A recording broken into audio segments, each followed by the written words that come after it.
Jumpa lagi dalam program Update Perakiraan Cuaca Indonesia yang berlaku Minggu 25 Mei 2025 bersama saya Eriska. Mari kita simak informasi selengkapnya. Sobat BMKG, siklus siklonik terpantau berada di Samudra Hindia Barat Bengkulu, kemudian di perairan Barat Daya Banten, kemudian di Laut Sulu, dan di Laut Maluku yang membentuk daerah perlambatan kecepatan angin atau konvergensi yang memanjang dari perairan Barat Bengkulu, Samudra Hindia Barat Daya Banten, Selatan Jawa Barat, Laut Maluku hingga Sulawesi Utara.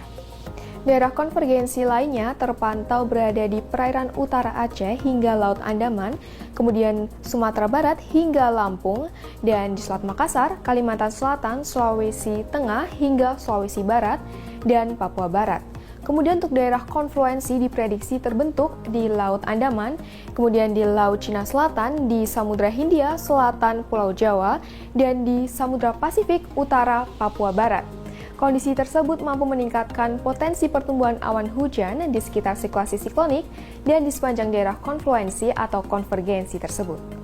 Sobat BMKG, kombinasi dinamika atmosfer tersebut menyebabkan potensi hujan sedang hingga hujan lebat dan cuaca ekstrim yang perlu diwaspadai meliputi sebagian besar wilayah Sumatera, kemudian di sebagian Pulau Jawa, Bali, Nusa Tenggara, Kalimantan, Sulawesi, Maluku, Maluku Utara, serta Papua. Sobat BMKG, peningkatan kecepatan angin permukaan hingga mencapai lebih dari 25 knot diprediksi berada di Teluk Karpentaria, kemudian di Samudra Hindia Selatan Pulau Jawa, dan di Laut Andaman, yang mampu meningkatkan ketinggian gelombang di wilayah perairan tersebut. Kemudian waspadai adanya gelombang tinggi berkisar antara 2,5 hingga 4 meter di Samudra Hindia Barat Bengkulu hingga Lampung, kemudian di selatan Banten hingga Jawa Tengah. Waspadai juga adanya potensi banjirop di pesisir Sumatera Utara, di pesisir Kepulauan Riau, pesisir Banten, pesisir Jakarta, pesisir Jawa Barat, pesisir Nusa Tenggara Barat, dan pesisir Maluku. Selanjutnya, kami sampaikan perakiraan cuaca signifikan untuk beberapa kota besar di wilayah Indonesia, seperti di Medan berpotensi hujan ringan, kemudian di Jakarta berpotensi hujan ringan, di Bandung berpotensi hujan sedang, kemudian Surabaya waspadai adanya potensi hujan petir, dan di wilayah Makassar berpotensi berawan tebal, kemudian Jayapura berpotensi hujan ringan. Untuk kota-kota besar lainnya, mari kita simak informasi selengkapnya.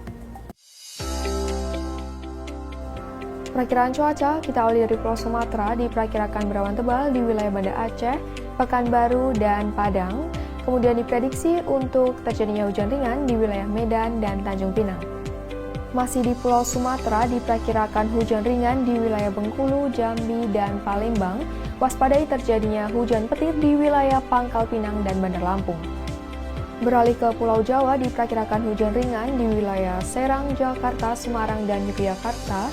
Hujan sedang diprediksi terjadi di Bandung dan waspadai terjadinya hujan petir di Surabaya. Beralih ke Pulau Bali, Nusa Tenggara diperkirakan berawan di wilayah Kupang, kemudian hujan ringan diprediksi terjadi di Denpasar dan Mataram. Beralih ke Pulau Kalimantan diperkirakan berasap dan berkabut di wilayah Samarinda. Hujan ringan diperkirakan terjadi di Pontianak dan waspadai terjadinya hujan petir di Tanjung Selor, Palangkaraya, dan Banjarmasin.